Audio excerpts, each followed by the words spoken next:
Přeji vám krásný den.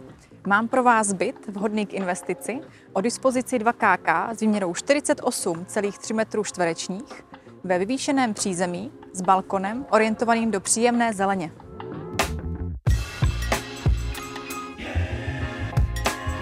Věřím, že řidič mi dáte za pravdu, jak je pohodlné přijet domů a zaparkovat na svém vyhrazeném parkovacím místě, které tento byt má, a to přímo před vstupem do domu.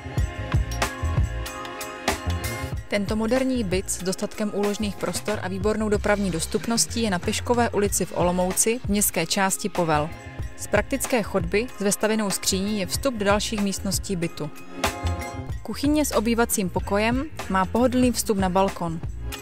Kuchyňská linka je včetně vestavěných spotřebičů, myčky značky Mora, elektrické trouby značky Mora, indukční varnou desku značky Mora a mikrovlnnou troubu značky Fagor.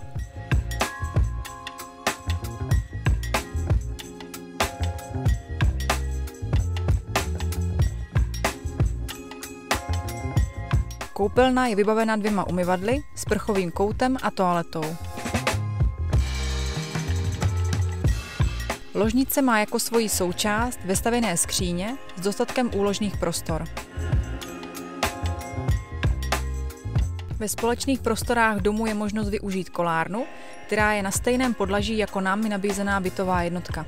Celkové měsíční náklady jsou příjemně nízké, orientačně 3314 korun, a to již včetně záloh na elektřinu ve výši 1600 korun.